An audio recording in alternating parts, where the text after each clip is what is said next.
उसका लाभ केवल अगर आपको होता है तो वो होना ही, मगर इसके साथ साथ समाज और समाज की सुधारने के लिए जो सिस्टम है, इसके इंप्रूवमेंट के लिए अगर आपका कंट्रीब्यूशन होता है तो पूरे देश को उससे फायदा होना है। मैं आज महात्मा गांधी का एक वाक्य आपको जरूर कहना चाहता हूं। यदि आपकी शिक्षा महत्व रखती है तो तभी उसका महत्व है जब उसकी सुगंध चारों ओर फैलती है और समाज पूरे को सुगंधित बनाती है। तो ये वाक्य अपने आप में शिक्षा के उद्देश्यों को व्याख्यायित करने में अपने आप में परिपूर्ण वाक्य है। मित्रों, आज यहाँ पर मैं आया हूँ तो व्यास साहब ने डिग्री देने के साथ साथ, कॉन्वोकेशन के साथ साथ एक नए कैंपस का भूमि पूजन भी करा दिया, 3 सेंटर ऑफ एक्सेलेंस का उद्घाटन भी करा लिया। व्यास साहब को मालूम है कि कभी कभार कोई पकड़ में आता है तो कैसे निचोड़ कर इसका उपयोग करते हैं। मगर मुझे आनंद है कि जिस गति से पहले गुजरात फॉरेंसिक साइंस यूनिवर्सिटी और अब राष्ट्रीय forensic science university, national forensic science university, जिस गति से सभी परिमाणों में, सभी डायमेंशन में प्रगति कर रही है और विश्व भर में जिस प्रकार से एक्नॉलेजमेंट हो रहा है, मुझे पूरा विश्वास है कि 1 दशक के अंदर ही ये यूनिवर्सिटी विश्व में अपना स्थान 1 नंबर पर सुनिश्चित कर लेगी और आपको भी गौरव होगा कि आप नेशनल फॉरेंसिक साइंस यूनिवर्सिटी। मित्रों, आज यहाँ पर सेंटर ऑफ एक्सेलेंस DNA बना है। मैंने इसकी डिटेल अभ्यास किया है। जब ये अप्रूव हुआ, मैं आपको विश्वास दिलाना चाहता हूँ, ये सेंटर ऑफ एक्सेलेंस DNA जो बना है वो विश्व का अद्यतन से अद्यतन DNA सेंटर बनकर उभर आएगा, इसमें कोई संशय नहीं। एक्सेलेंस के जो सेंटर 3 बने हैं वो विद्यार्थियों के लिए तो काम में आएंगे ही, इसके साथ साथ हमारी न्यायिक व्यवस्था को भी, क्रिमिनल जस्टिस सिस्टम को भी स्ट्रेंथन करने के लिए ताकत दे देंगे, इसका मुझे भरोसा है। आज यहाँ पर centre of excellence in cyber security को भी उसका लोकार्पण किया। Centre of excellence in investigative and forensic psychology, ये बहुत महत्वपूर्ण आयाम है, इसका भी आज लोकार्पण हुआ। जब गुजरात फॉरेंसिक साइंस लैब, अभी फॉरेंसिक यूनिवर्सिटी नहीं बनी थी, तब भी गुजरात फॉरेंसिक साइंस लेबोरेटरी का साइकोलॉजी का जो आयाम था वो पूरे देश के अंदर अपना लोहा मनाने में प्रसिद्ध रहा है। और आज ये सेंटर ऑफ एक्सेलेंस यहाँ पर शुरू हो रहा है। मुझे विश्वास है कि इससे हमारी क्रिमिनल जस्टिस सिस्टम को बहुत बड़ा फायदा होने वाला है। ये तीनों सेंटर अध्ययन, अध्यापन, ट्रेनिंग और कंसल्टेंसी के साथ साथ रिसर्च एंड डेवलपमेंट के, अनुसंधान के भी बड़े सेंटर बनने वाले हैं। मित्रों, मैं बहुत स्पष्ट देख रहा हूं। मैंने नेशनल फॉरेंसिक साइंस यूनिवर्सिटी को उसके जन्म से देखा है। एक फॉरेंसिक साइंस की लेबोरेटरी से लेकर नेशनल फॉरेंसिक साइंस यूनिवर्सिटी की जो यात्रा है, ईश्वर की कृपा से मैं कंटिन्यूअसली इसके साथ जुड़ा है और जिस प्रकार से इसकी यात्रा तेज गति के साथ हुई है, मैं आपको विश्वास दिलाता हूं मित्रों, अनुसंधान के क्षेत्र में आज जो नई शुरुआत करने जा रहे हैं रिसर्च एंड डेवलपमेंट के फील्ड के अंदर, ये तीनों सेंटर के माध्यम से अनुसंधान के क्षेत्र में भारत फॉरेंसिक साइंस के क्षेत्र में अनुसंधान में दुनिया का हब बनेगा, इसका मुझे पूरा विश्वास है और इस दिशा में हम दुनिया में सबसे आगे रहेंगे। मित्रों, ये तीनों सेंटर के माध्यम से आप सभी को जो विद्यार्थी अब पढ़ रहे हैं और जो पढ़कर आज डिग्री लेकर जा रहे हैं, वो सभी को R&D के लिए, अनुसंधान के लिए बहुत बड़ा मौका मिलने वाला है। मित्रों, आज जब मैं यहाँ आया हूँ नेशनल फॉरेंसिक साइंस यूनिवर्सिटी के कॉन्वोकेशन में, तब मैं आपको थोड़ा आपकी यूनिवर्सिटी क्यों बनी, कैसे बनी, इसके लिए भी बताना चाहता हूँ। एक जमाने में 2002-03 में आज के देश के यशस्वी प्रधानमंत्री उस वक्त गुजरात के मुख्यमंत्री थे और देश के प्रधानमंत्री नरेंद्र मोदी जी का विजन था कि देश के अंदर दोष सिद्धि का प्रमाण, सजा दिलाने का प्रमाण बढ़ना चाहिए, वो बहुत कम है। और जब तक फॉरेंसिक साइंस के एविडेंस को आप मजबूत तरीके से कोर्ट के सामने नहीं रखते, सजा कराने का प्रमाण, दोष सिद्धि का प्रमाण आप पैदा नहीं सकते। इसके लिए उन्होंने निर्णय किया था कि यहाँ पर गुजरात फॉरेंसिक साइंस लेबोरेटरी को पुलिस विभाग से स्वतंत्र कर दिया जाए और इसके साथ साथ उसको मजबूत बनाकर देश की सबसे अच्छी फॉरेंसिक साइंस लैब बनाया। वो तो हो गया, बजट का आवंटन करना था, बजट दे भी दिया और व्यास जी ने के नेतृत्व में एक बहुत अच्छी फॉरेंसिक साइंस लैब बन गई। मगर जब इसको डेवलप करने के लिए आगे बढ़े, तब ध्यान में आया कि ट्रेन मैन पावर में इसकी कमी दिखाई पड़ी और जब इसकी विशद चर्चा मोदी जी ने गृह विभाग के समीक्षा के वक्त करी, तब ये निर्णय लिया गया कि गुजरात फॉरेंसिक साइंस यूनिवर्सिटी की स्थापना की जाए और वहीं से एक नेशनल फॉरेंसिक साइंस यूनिवर्सिटी की शुरुआत हुई।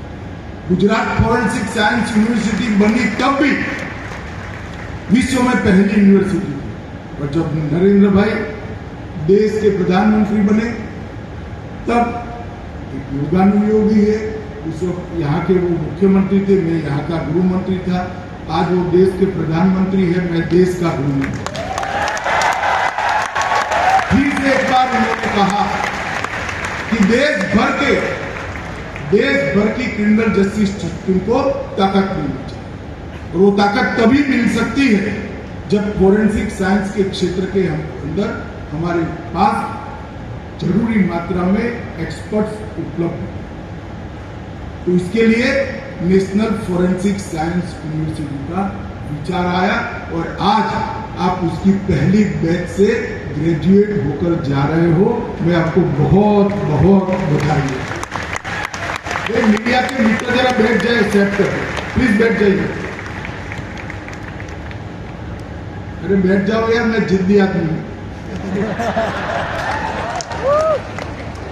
मित्रों, भारत सरकार मोदी जी के नेतृत्व में आईपीसी, सीआरपीसी और एविडेंस एक्ट तीनों में आमूलचूल परिवर्तन करने जा रहे हैं, क्योंकि ये कानूनों को आजादी के बाद किसी ने भारतीय नजरिए से नहीं देखा। ये कानूनों को एक स्वतंत्र भारत की दृष्टि से फिर से बनाने की जरूरत है। इसलिए हम बहुत लोगों के साथ चर्चा कर 2-2.5 साल से काम चल रहा है। आईपीसी, सीआरपीसी और एविडेंस एक्ट तीनों का हम परिवर्तन करने जा रहे हैं और तीनों का परिवर्तन कर रहे हैं। उसमें मैं आपके काम का एक चीज बताना चाहता हूं, एडवांस में ही बता देना चाहता हूं। इसके अंदर हम कानूनी प्रावधान करने वाले हैं कि 6 साल से ज्यादा सजा जिस गुना में है, सभी में फॉरेंसिक विजिट को, फॉरेंसिक एविडेंस को कंपलसरी और कानूनी कर दिया जाए। अगर 6 साल से ज्यादा सजा है, वो सभी गुनाहों के अंदर फॉरेंसिक एविडेंस को कंपलसरी और कानूनी कर दिया जाएगा, तो आप कल्पना कर सकते हो कितने ज्यादा फॉरेंसिक साइंस के एक्सपर्ट और ग्रेजुएट और डबल ग्रेजुएट मिलने चाहिए।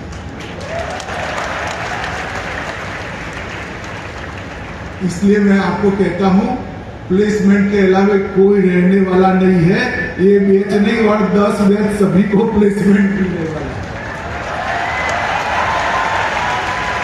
मित्रों, दोष सिद्धि का प्रमाण, कन्विक्शन रेशियो तभी बढ़ सकता है जब फॉरेंसिक साइंस के एविडेंस को हम गंभीर प्रकार के गुनाह के अंदर कानूनन करते हैं। और वो करना है तो हमें ट्रेन मैन पावर चाहिए, और ट्रेन मैन पावर चाहिए तो इसकी प्रशिक्षण की व्यवस्था करनी पड़ेगी।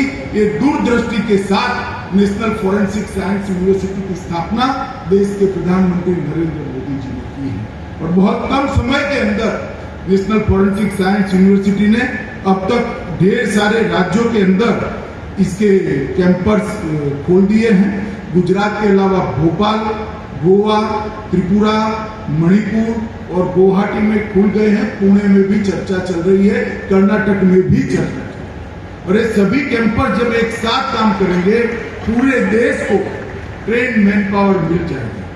फॉरेंसिक साइंस के क्षेत्र में हमने फॉरेंसिक इंफ्रास्ट्रक्चर को मजबूत करना, फॉरेंसिक विशेषज्ञों की मैन पावर का निर्माण करना, फॉरेंसिक टेक्नोलॉजी को उपलब्ध कराना और फॉरेंसिक साइंस में अनुसंधान को आगे बढ़ाकर विश्व में एक नंबर पर जाना, ये 4 स्तंभ पर समग्र देश के फॉरेंसिक साइंस के क्षेत्र को हम मजबूती देना चाहते हैं। और चारों क्षेत्र के अंदर ये 3 साल के अंदर ढेर सारा काम किया है। फॉरेंसिक साइंस के इंफ्रास्ट्रक्चर को मजबूत करने के लिए मोदी जी के नेतृत्व में भारत सरकार ने ढेर सारा राज्यों को सहयोग देते हुए कई राज्यों में फॉरेंसिक साइंस लैब को मजबूत करने का काम किया है। साथ में केंद्र की जो फॉरेंसिक साइंस लैब है उसको भी हमने मजबूत किया। नेशनल फॉरेंसिक साइंस यूनिवर्सिटी से बहुत सारे विशेषज्ञ और ट्रेन मैन पावर बाहर आएगा और धीरे धीरे हर राज्य में एक नेशनल फॉरेंसिक साइंस यूनिवर्सिटी का कैंपस बनाने की हमारी कल्पना है। मुझे लगता है 2025 तक हम इसको पूरा कर देंगे। फॉरेंसिक साइंस की टेक्नोलॉजी को भी उपलब्ध कराने के लिए हमने ढेर सारे काम किए हैं। अभी आपने देखा होगा आत्मनिर्भर की कल्पना को साकार करती हुई 2 फॉरेंसिक साइंस की लैब को ऑन व्हील मोबाइल लैब को देखा। मित्रों, ये लैब दोनों भारत की कंपनियों ने बनाई हुए और 100% स्वदेशी है, और मैं कह सकता हूं विश्व में सबसे ज्यादा आधुनिक भी है। और इस प्रकार की मोबाइल लैब को देश के हर जिले में उपलब्ध करा और हर राज्य के क्षेत्र के अंदर एक फॉरेंसिक साइंस की लेबोरेटरी बनाना। जब ये पूरा खाका बन जाता है तब जाकर हम आईपीसी सीआरपीसी में जो परिवर्तन करेंगे, एविडेंस एक्ट में जो परिवर्तन करेंगे, उसको लॉजिकल एंड तक ले जाएंगे। और ये जो रिफॉर्म्स हम करने जा रहे हैं क्रिमिनल जस्टिस सिस्टम और कानून और व्यवस्था के इंफ्रास्ट्रक्चर के अंदर, ये रिफॉर्म्स आज बहुत जरूरी है, क्योंकि अब 3rd डिग्री का जमाना नहीं है। हमारे ही लोग हैं, 3rd डिग्री से पेश आने की जरूरत नहीं है।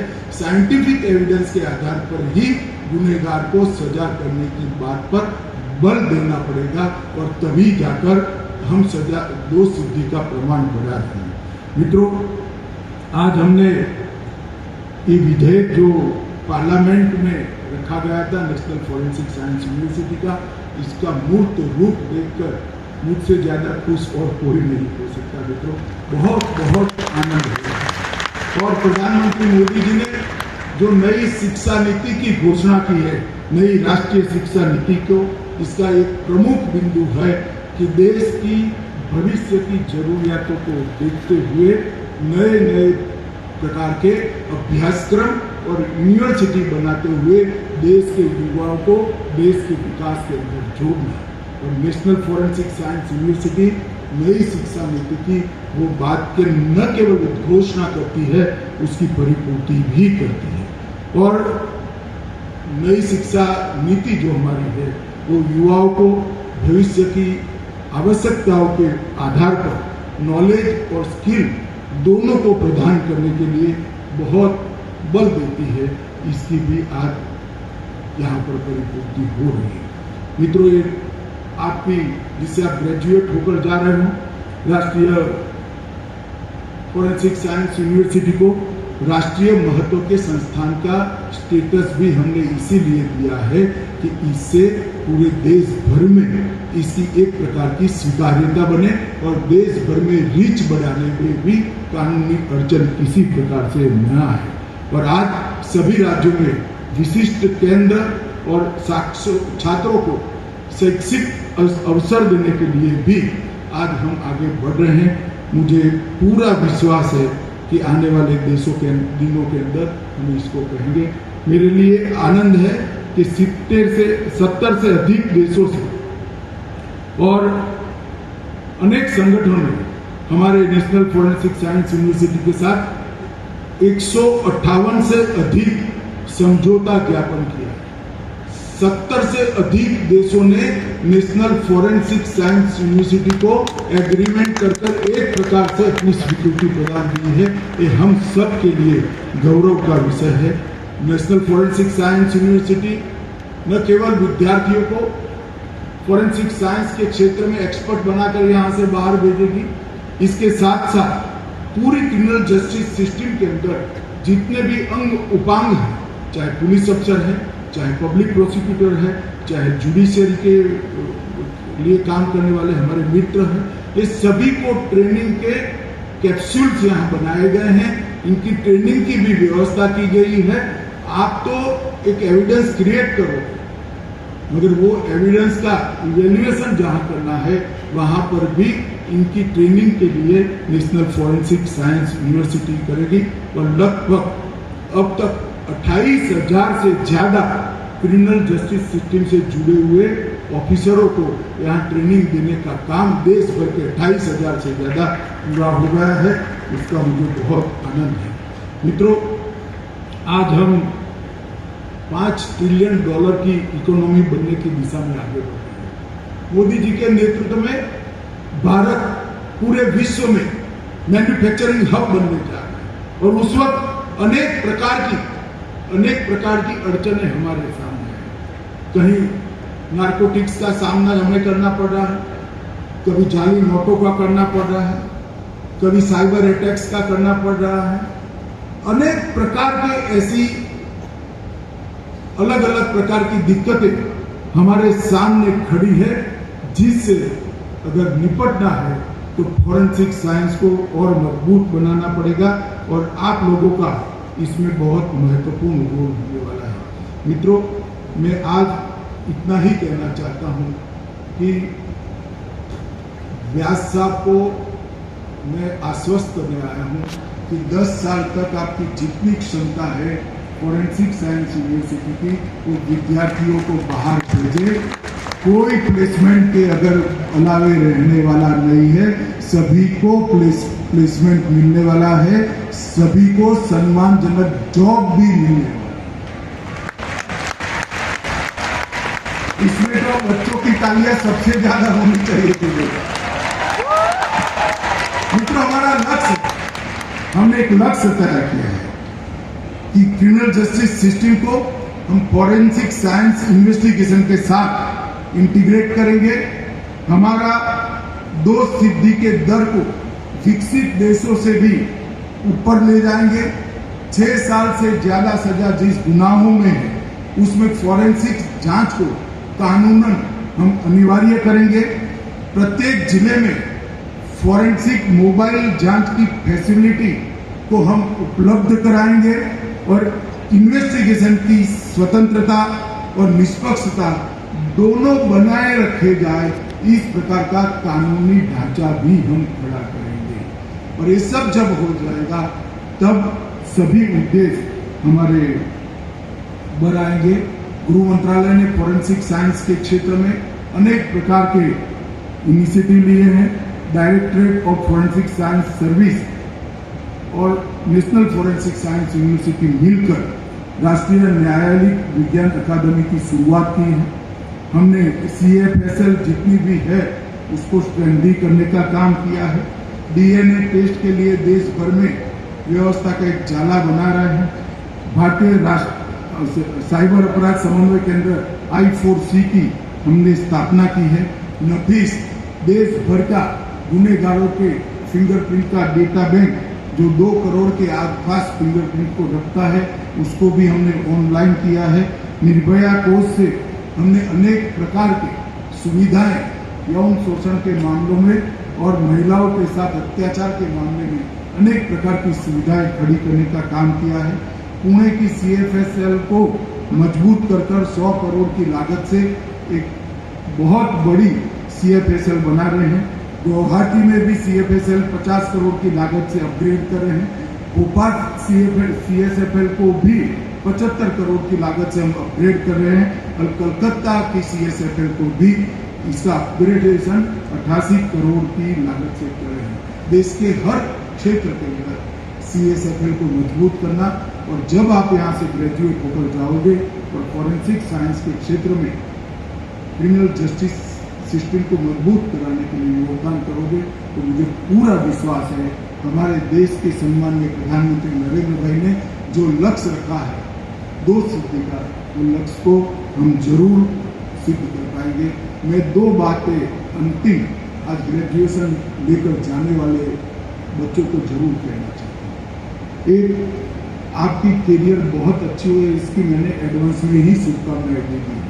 आप बहुत खुश होकर रहे, आपका भविष्य उज्जवल है, इसमें किसी को कोई आपत्ति, मगर इसके साथ साथ समाज का और सिस्टम के अपग्रेडेशन के लिए भी आप जरूर काम करते रहिएगा, ऐसा मुझे आपको कहने का अधिकार भी है।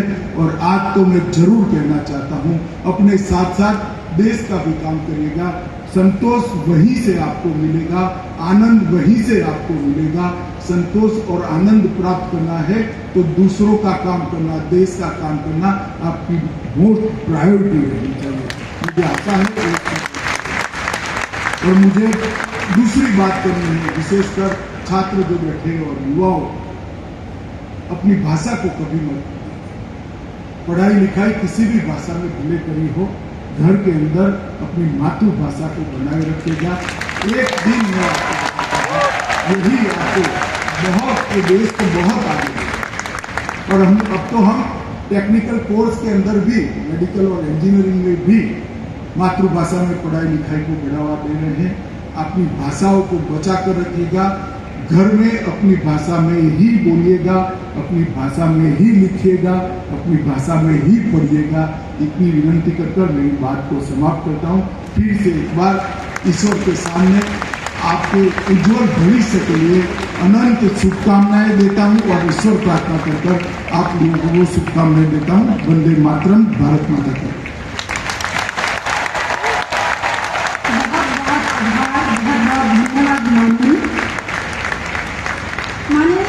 बताते हुए अत्यंत हर्ष हो रहा है कि आज हमारे परिसर में Uganda, Rwanda, Zimbabwe, Oman, Sri Lanka government delegation उपस्थित हैं, जो NFSU के साथ